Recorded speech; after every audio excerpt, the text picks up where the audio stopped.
Wonderful. So, welcome everybody to this evening's conference with le Cercle des Langues. Tonight we will be speaking about how to use reported speech. So, the level of tonight's conference is B1 to B2. The conference will last for about 25 minutes. And in that time, if you would like to take notes or if you have any questions, please feel free to put the questions into the chat, or you can write them on a piece of paper, and we will talk about them at the end of the conference.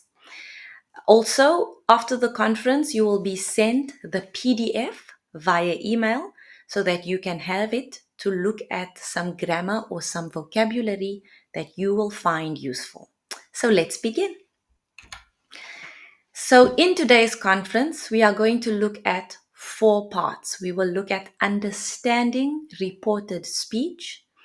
We are going to look at what are the reporting verbs that we use when we have reported speech. We are going to look at reporting statements and then reporting questions. So the format changes when we are reporting something. So we are going to have a look at all the parts that help us do reported speech in English. So first thing, we need to understand reported speech. Understanding reported speech is crucial for effective communication and accurate representation of what someone else has said.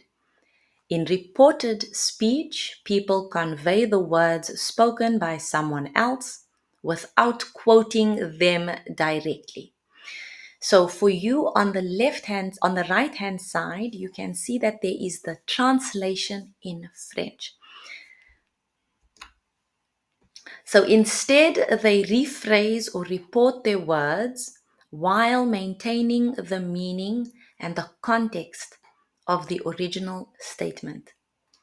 Reported speech typically involves a shift in verb tenses, pronouns, and other elements to reflect the change from direct speech to indirect speech. That means that when we are reporting something that someone has said, many things are going to change because we are now changing who is speaking, who the person was speaking to, and what was being spoken about. And all of these things have to be taken into consideration. So let's look at some examples. Direct speech would look like, she said, I have already visited France. So if you look at that sentence, we are not using her as a second person. We are using her as the first person. And that's what shows us that it is direct speech. Indirect speech, he told me he will take French lessons next semester. So we can already see how the people and the pronouns are changing. If we have to take the first sentence into indirect speech, we would say, she said that she has already visited France, because I am relaying the story. And if the second sentence had to be direct speech, it would be, so he told me he will take French lessons next semester. Direct speech, he told me I will take French lessons next semester. So we can already see how that change is happening. So let's look at the reporting verbs. So when we report something, we use say, we use tell, we use report or inform. We use explain, mention, describe, assert, state, add, note, and recount. So I will specifically look at the first 2 verbs, say and tell. What is the difference? So the difference is really the way you use it in English. So for example, when you say something to someone. For example, he said to me. So he said it to me. You will always use the preposition to. But if you are going to use tell, you would say he tells me. So the person that is being spoken to, you do not have to have a preposition between the two people. So essentially, that is the difference between say and tell. So let's look at some specific uses for these reporting verbs. Reporting verbs are used to convey information about what someone has said or written. They are often employed in both spoken and written discourse to report statements, questions, requests, commands, or opinions made by another.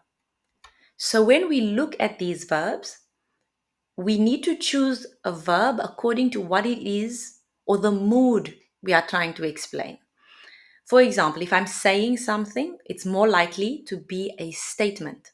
And if I'm telling someone something, it is more likely to be a story or something that I have heard. If I am reporting, it is because I am then reconveying something that has happened, or I am informing, I am sharing new information. If I am explaining something, it is because I am laying out the pattern of something that needs explanation. If I am mentioning something, it is maybe just an idea that I would like to share. If I am describing something, I am giving details. If I am asserting something, is because I am saying something with a strong tone as to show that I am in a place of authority, or I am basically saying something in a very strong manner. If I am stating something, also, it is stronger than saying something. I am stating it. If I am adding something, it is because something was already mentioned. If I am noting something, it is because I am maybe taking into account something that was said. And to recount something is to mention it again, to speak about it again. So some common situations in which reporting verbs are used include quoting direct speech, summarizing information, expressing opinions or reactions, and conveying requests, commands, or instructions. So let's look at each of these examples one by one. That will help us look in a little bit more detail as to how they are used.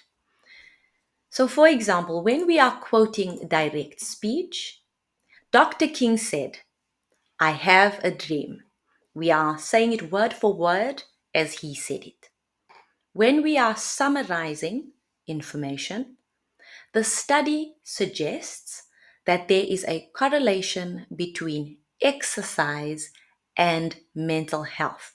So we are using suggests because it's not the study says, but the study is giving information in a suggestive tone. Expressing opinions or reactions, she believes that renewable energy is the key to combating climate change. Or conveying requests, commands, or instructions, he told us to sit down and be quiet. So, as I have said before, depending on what you would like to communicate, you will choose your verb accordingly. So let's look at some reporting statements. Reporting statements can be used in various contexts. And so where do we find reporting statements? You find them in journalism.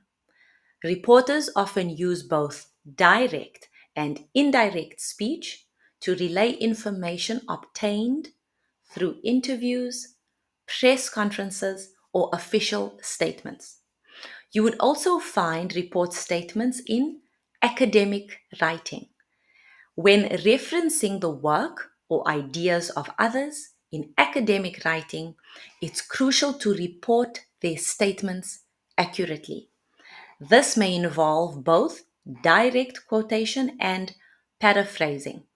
So, when we are talking about paraphrasing, we are talking about saying something they said, but not in a direct way. We are almost summarizing what they said or putting it in our own words. Everyday conversation, people frequently report statements made by others in conversation, meetings, or discussions. It helps in summarizing discussions or conveying what someone else has said. So, what are the rules? Reporting statements are used to convey what someone else has said without quoting them directly. When we report statements, we usually shift the verb tense and sometimes make other changes to reflect the new context of the statement. So the first thing we look at is the change of pronouns and adverbs. The pronouns and adverbs may need to change to reflect the perspective of the speaker in the reporting clause. For example, in direct speech, she said, I am happy. So in reported speech, we say, she said that she was happy. So we can see we have moved from present tense to past tense. And why is that? Because at the time that she said, I am happy, it was the present.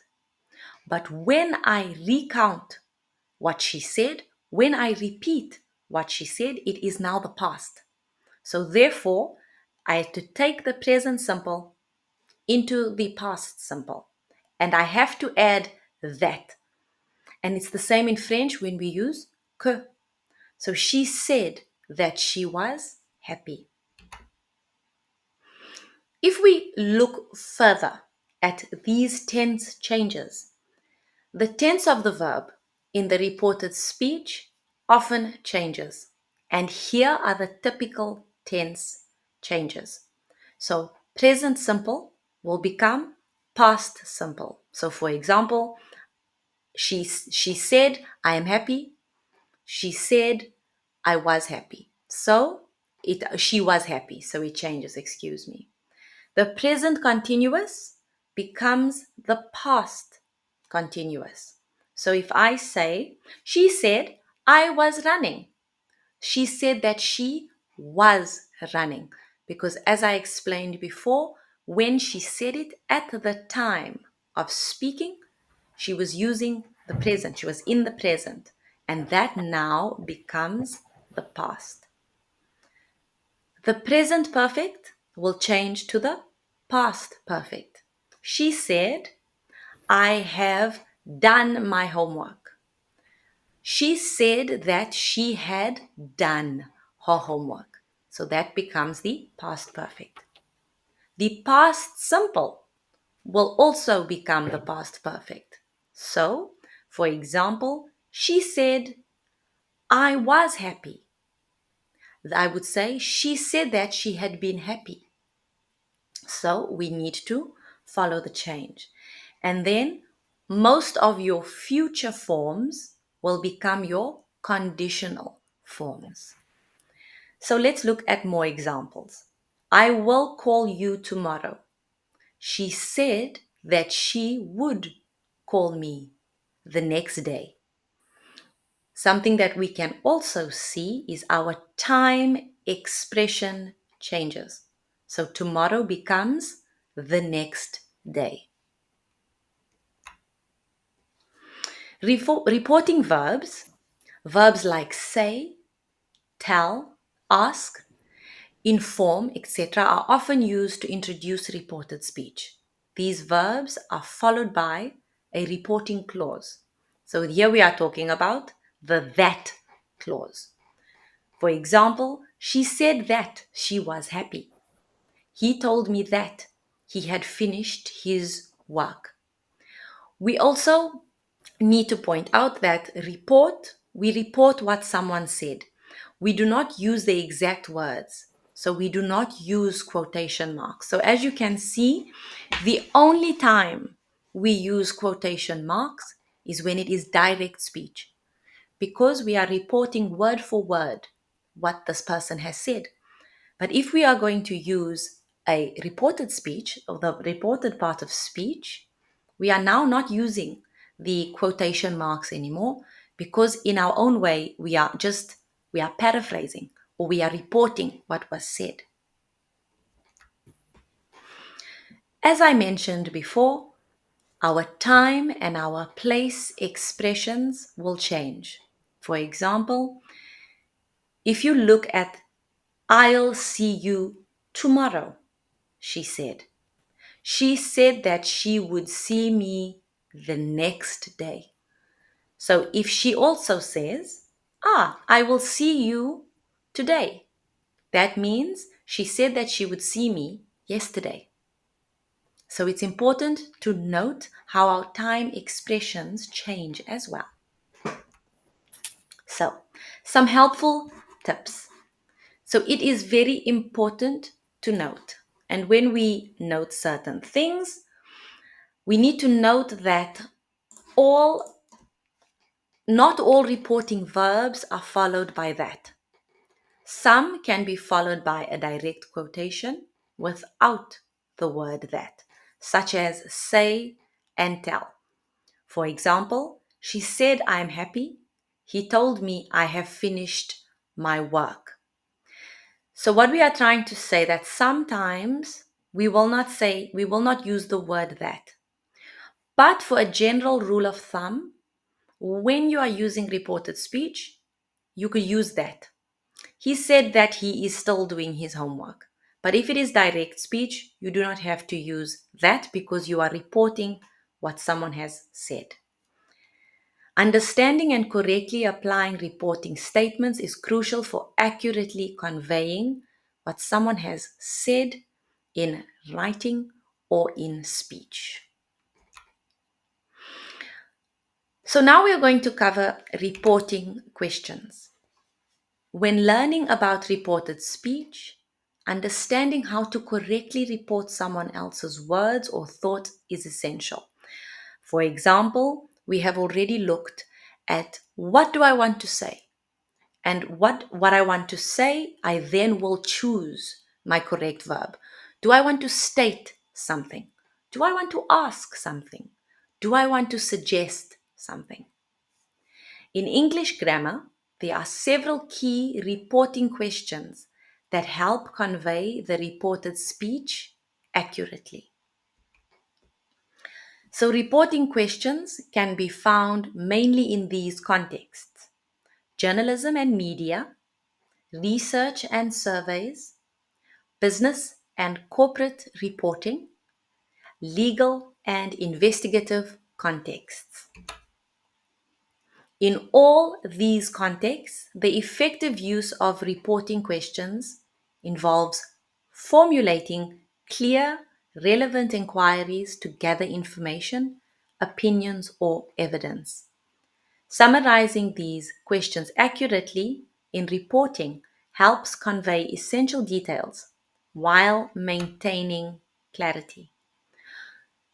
So when we look at reporting questions, these types of questions are formulated by using direct inquiry to gather information or opinions from the sources.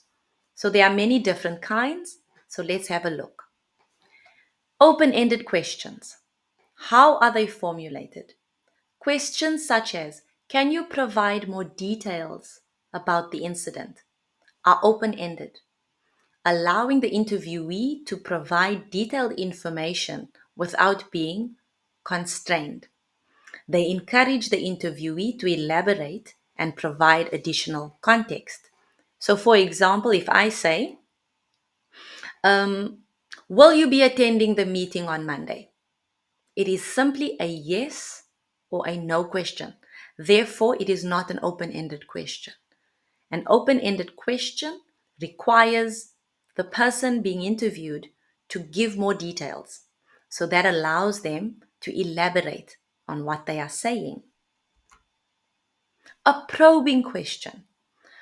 Questions like, what are your thoughts on the current situation? These are probing in nature. Now, I know they look the same. It looks similar to an open-ended question, but they have slight differences. And the slight difference would be, in the open-ended question, I'm asking you to give more details. So I'm asking you to elaborate. But when I am asking your thoughts about something, I am probing.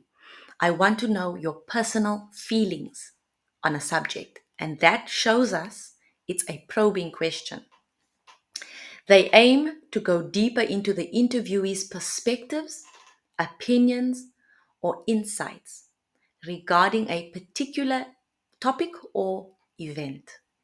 So, in summary, these types of questions are formulated to prompt informative responses. So, that means to create informative responses or encourage.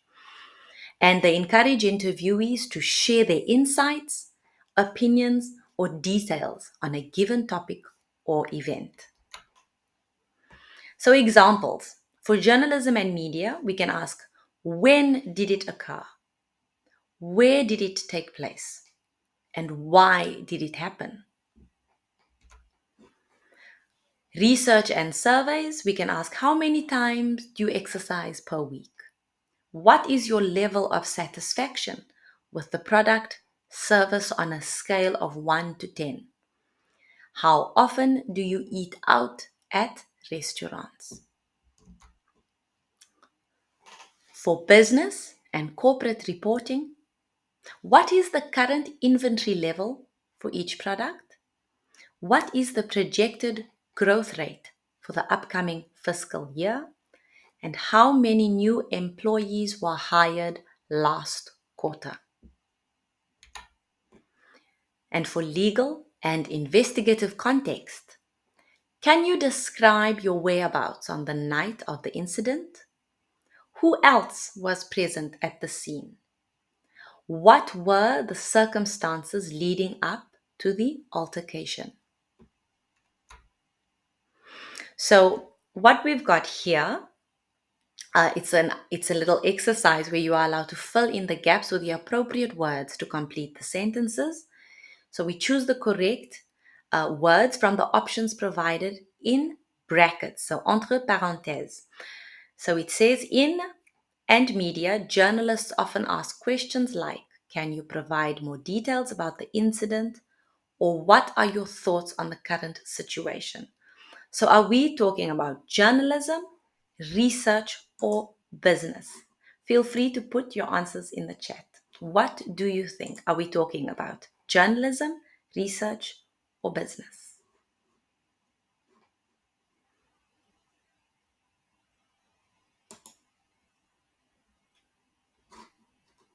Journalism. Thank you, Dennis. Exactly. Wonderful. Thank you, Blandine. If we look at the second question, researchers design surveys with questions such as, how often do you exercise? Or what is your preferred mode of transportation? To gather data for journalism, research, or legal and analysis. What do you think? Research. Wonderful.